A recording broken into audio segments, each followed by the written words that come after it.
Es mi anhelo mayor habitar en tu presencia,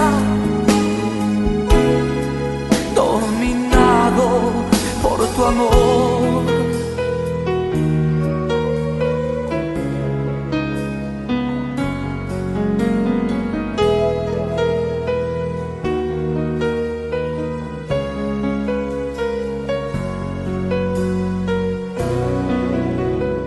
Muy buenos días para todos ustedes en esta mañana del día viernes. Que Dios bendiga tu vida donde quiera que vayas.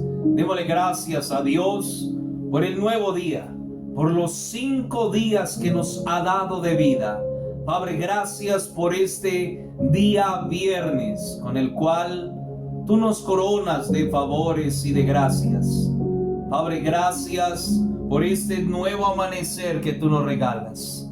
Gracias, mi Dios, porque nada será posible si primero, Señor, tú nos dices tu palabra sobre nosotros.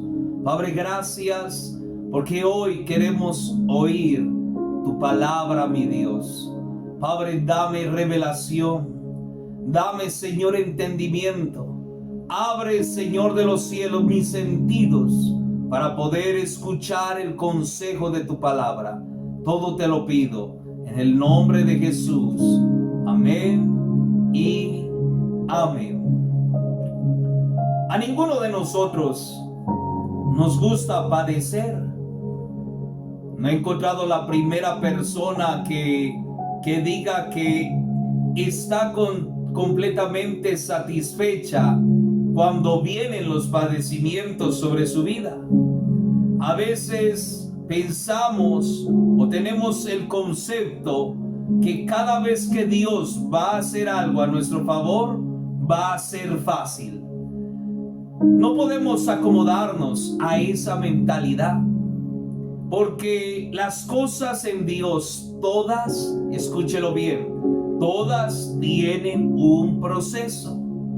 No tengamos una expectativa de Dios que todo va a ser fácil, porque o si no, vamos a terminar frustrados y aún no queriendo desear más estar en la voluntad de Dios. Cuando pensamos de esa manera, de que todo va a ser fácil en las cosas de Dios, impedimos que Dios trabaje en el estado de nuestro corazón. El pueblo de Dios llegó a pensar que el haber ido el profeta Moisés, el siervo de Dios, el hombre de Dios, el pueblo de Dios pensó de que todo iba a ser fácil. Cuando Moisés les dijo que Dios le había hablado y que Dios iba a traer una liberación sobre su pueblo, que los iba a llevar a una tierra de leche y de miel, donde ya no iban a ser más esclavos. El pueblo de Dios pensó que todo lo que iba a estar alrededor de ellos un día iba a desaparecer, y que ese caminar y transitar hacia la tierra prometida iba a ser fácil, porque era el pueblo de Dios. Es muy sencillo haber pensado de esa manera. Es como aquel padre que coge a su hijo y lo lleva por el camino, piensa que todo va a ser fácil en la vida. Pero cuando este hijo va creciendo, se va dando cuenta de que todo en la vida tiene un precio. Y ese era el precio que el pueblo de Israel no quería pagar. Ellos pensaban que porque eran los mimados de Dios, porque era el pueblo escogido de Dios, la liberación de ellos iba a ser demasiado fácil, y que aún por ser el pueblo de Dios no iban a ser juzgados por los actos que ellos cometieran. Cada vez que Dios se acerca a nosotros, el infierno también se levanta. Lo primero que Dios quería decirle al pueblo de Dios era que ellos y nosotros no fuimos creados para vivir como esclavos. Dios quería, por medio del juicio que iba a traer a Egipto, al sistema de Egipto, al gobierno de Egipto, a la idolatría de Egipto, Dios también iba a empezar un trabajo profundo en el corazón del pueblo de Israel. Y lo primero que le iba a enseñar era que ellos no habían sido diseñados para ser esclavos ni para vivir como esclavos, que ellos eran libres por la promesa que Dios le había dado a su padre Abraham. Qué difícil es de derribar esos fundamentos en las mentes y los corazones de aquellos que han sido ya transformados y redimidos y pasados de la muerte a la vida. Qué difícil es derribar esos fundamentos de que ya no somos esclavos ni del temor, ni de las pasiones, ni de las cosas que pueden estar en este mundo. Tú fuiste llamado y Cristo pagó un precio para que tú fueras libre. El pueblo de Dios, aunque tenía un Dios tan grande y poderoso, seguía siendo esclavos dentro de ellos. Igual que los egipcios. Los egipcios miraban el río Nilo, sus aguas abundantes, garantizaban abundantes cosechas para las décadas y los años y los días que pasaran los egipcios. Para ellos el río Nilo era el orgullo, los canales del río Nilo cuando se desbordaban, todo ese sistema de acueducto que ellos crearon para que hubiera cantidades y cantidades de agua almacenada, para que cuando viniera el verano, aquella agua fluyera por debajo de la tierra y no dejaran de producir cosecha en los momentos más difíciles. Para los egipcios, el río Nilo era el orgullo de ellos. Los canales del río representaban el poderío que ellos tenían por encima aún de otras naciones.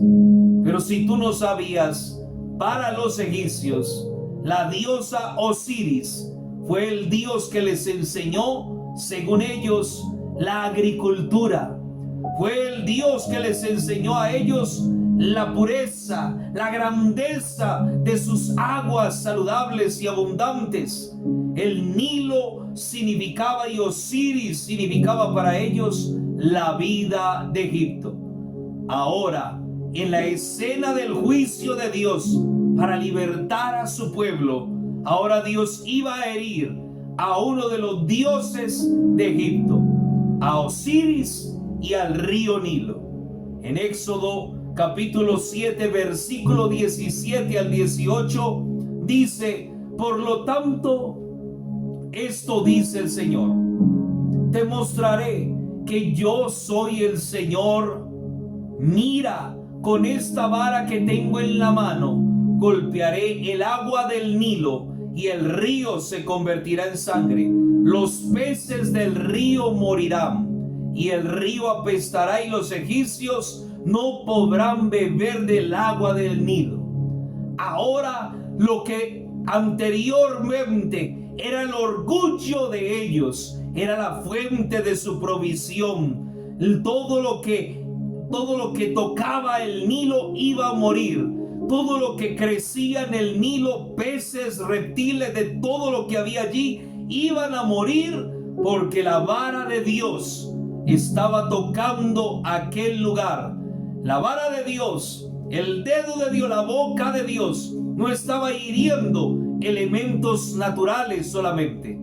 La vara de Dios estaba hiriendo el orgullo, estaba hiriendo la vanidad de los egipcios, estaba hiriendo el Dios de los egipcios. Yo soy un convencido, hermano, que Dios va a herir todo lo que no es primero en la vida del ser humano. Y por eso es que vienen estos juicios hacia la tierra. ¿Cuál es el Dios de este mundo? El Dios de este mundo es el dinero. Hoy más que nunca hay gente que no puede dormir porque no tienen dinero, y otros tienen mucho dinero y no pueden dormir porque tienen cantidades de dinero. Hoy día la humanidad se deja llevar y aún venden sus principios por el dinero. Por eso es que Dios juzgó el orgullo de los egipcios. Dios juzgó su amor al Nilo, hirió a su dios o a su diosa llamada Osiris. En este tiempo Dios asoma juicio sobre el Dios llamado dinero y poder. Por eso es que las economías del mundo, según la palabra de Dios profética más segura, dice que la economía va a estar inestable. La palabra de Dios nos muestra que ciertas naciones van a empobrecer porque oprimen al pueblo, y no solamente al pueblo, sino que el rico se enseñorea del más humilde, porque no hay justicia. Pero cuando viene la justicia de Dios, empieza a herir los dioses que el hombre ha creado dentro de su vida. Empieza a herir el dios Mamón, el dinero, la riqueza, el poder. Todo eso Dios lo ha empezado a tocar globalmente, no solamente en Colombia, sino globalmente. Y eso empieza a afectar la tierra, los ganados, las cosechas, todo lo que comprende para la agricultura y para el consumo humano. Pero nosotros, como hijos de Dios, está la promesa de Dios, que aunque pasáramos por las aguas, Él no nos dejará ahogar en ellas.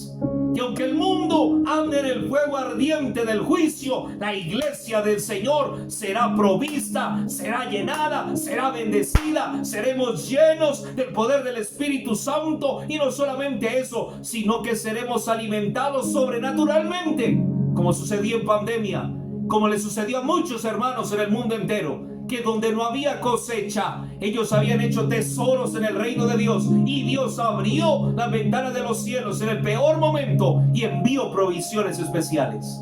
Ese es el Dios al cual nosotros le servimos. No hay por qué temer al juicio, amada iglesia. Hay que estar gozosos y alegres, porque el mundo verá que Dios es un Dios que paga bien, que tus lágrimas no son en vano, que lo que ahora siembras con lágrimas lo vas a recoger con gozo, dice la palabra de Dios. Y este es el tiempo donde veremos a un Dios grande, fuerte y poderoso, prosperando la mano de los hijos de Dios. Padre, te doy gracias, bendigo tu palabra, Señor.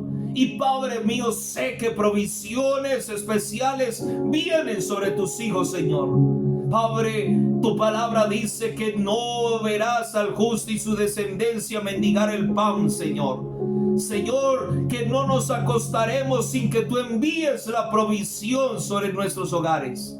Padre mío, te doy gracias y pido, Dios del cielo, que te envíes provisión sobre tu pueblo. En el nombre de Jesús, Señor, te lo pedimos. Amén y amén. Amados, que Dios me los bendiga. Tengo un bendecido fin de semana. Si usted no tiene un lugar donde congregarse o quiere asistir a una iglesia aquí en la ciudad de Medellín, contáctese al correo electrónico o por nuestros medios de redes sociales y le guiaremos. Bendiciones. Dios me los bendiga. Un abrazo.